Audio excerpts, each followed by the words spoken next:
Just out here trying to get my convention legs going. Want to make sure I'm going to be able to hold up.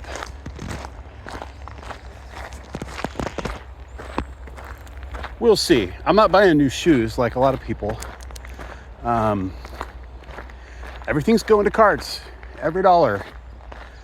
So I'm wearing my shoes I wear for tennis, which tend to serve me well. And I do have some insoles that my doctor recommended for me. So we're gonna do an hour today and see how we feel. Every once in a while I get this weird pain in my ankle after prolonged walking. But dropped a couple pounds since I last had that issue. So hopefully the stress test is adequate. And I want to do another 5-6 of these before I leave for Cleveland. Coming in on Tuesday, and right before John 3D80's kid and Vintage Sanctuary. So I'll just hang around for a few minutes and we'll take a Airbnb to our place. And if we're first ones there, you know we're getting the 3 best beds. For sure that's happening. I don't think we are, but wanted to go to a game. Some of the houses go into a game, but the game starts like an hour after the flight lands. And since I had my luggage, I couldn't figure out how I'd get there.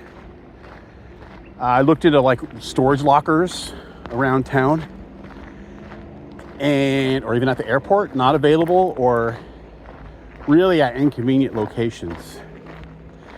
So we'll miss the game, but like I said, hopefully we get an early pick on beds.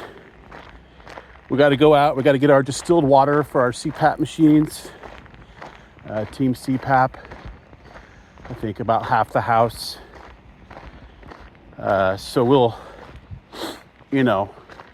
one of us will spring for the $1.50 for the jug. And probably all we'll need, because obviously you can't fly with that kind of thing. But main point of this video is not talk about National, although I certainly don't mind. And even last year when I wasn't going and knew I wasn't going at this time, I still watched National videos. I was a little bummed, but I just learned to make it a goal to go as often as I can, which is probably going to be about every other year based on conversations I've had with Dr. Walgren. And I'm fine with that. That'll make me appreciate it that much more. Last summer, our own John Mangini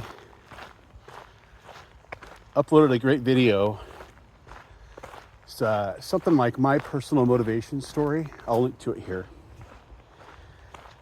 And it really stuck with me. Kind of stuck in my head.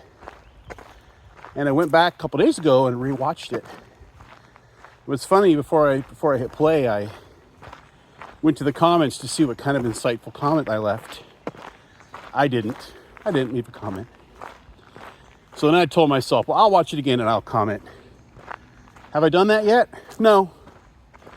Still have, but I'm making a whole video about this video. So, that should be adequate. When this runner gets really close to me, I'll probably just pipe down for a second and chop it out. I don't want to look like a sociopath. So John's video, it started out about mental health, and he had some, I would probably call, wonderfully horrible stories about his grandmother and how her struggle influenced him. And he had vowed never to let that happen to him, not take life too seriously. And I think he does a pretty good job of that. We still want to see your rants, John. We still want a little seriousness for the rants. But maybe because you do the rant, you know, that thing doesn't eat away at you and you're mentally balanced that way. A release, if you will. So that was the first part of the video.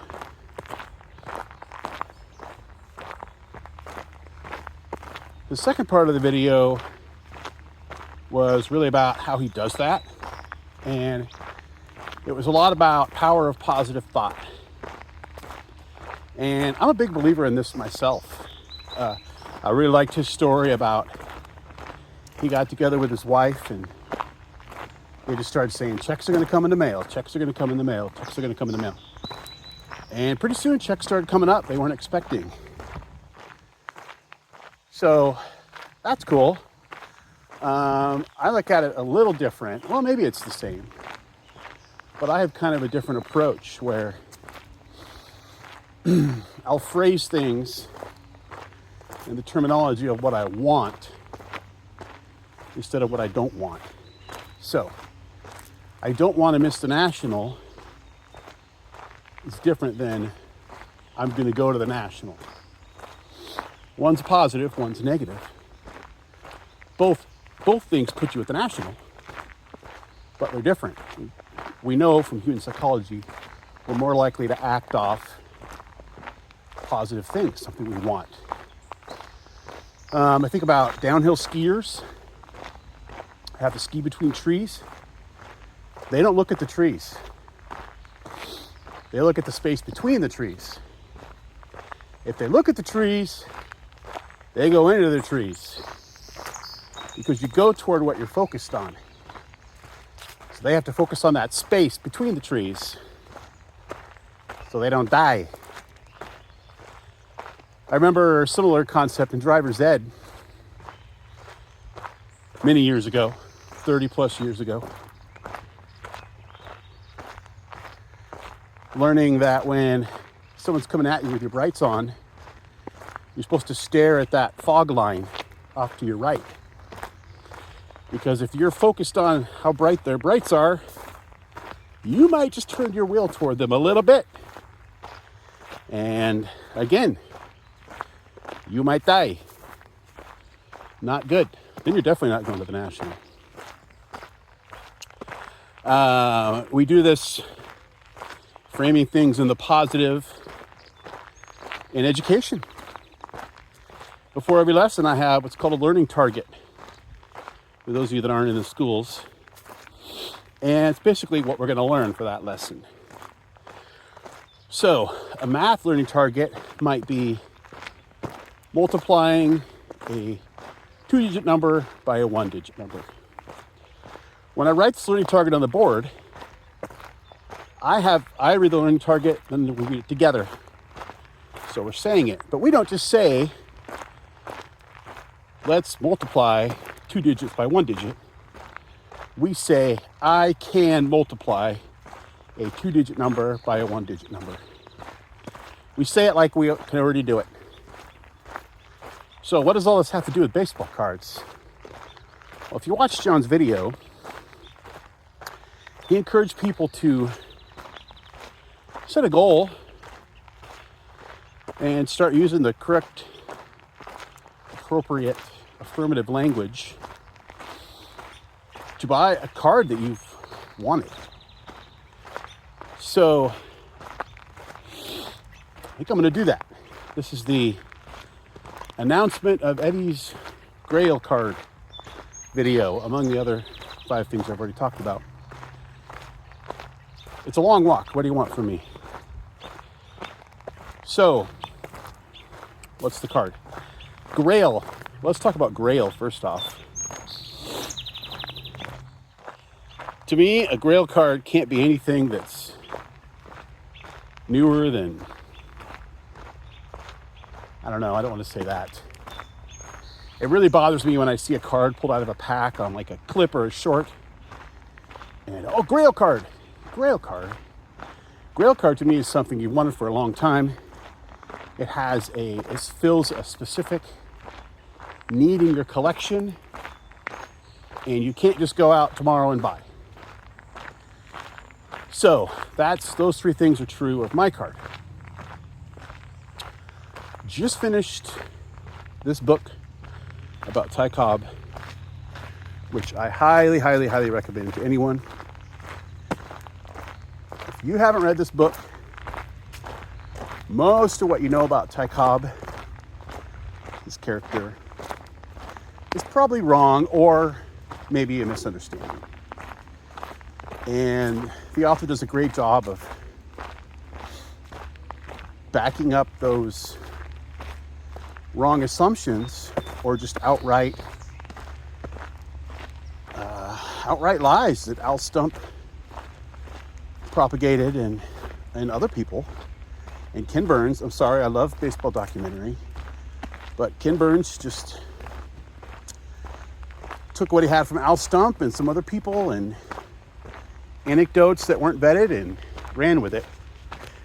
And that documentary helped make me a great baseball fan.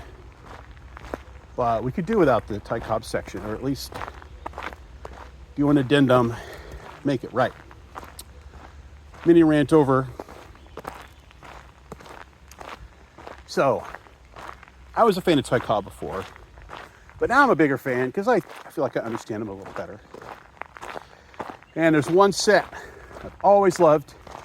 I only have one card from it currently. That's the T202 Hassan Triple Folder. And Cobb has a couple cards in it. There's only one I'm interested in. It's this one right here. And there's several reasons why I prefer this one over the other. First off, it's got his manager, Huey Jennings, on it. And he was an interesting character just by himself. If this card was Jennings and some other guy, I might still want it. Wouldn't cost me what it's going to cost me, but I might still want it. If you've seen modern cards of Jennings, almost all of them have him. Looks like he's kind of yelling. Well, that's because he's insane.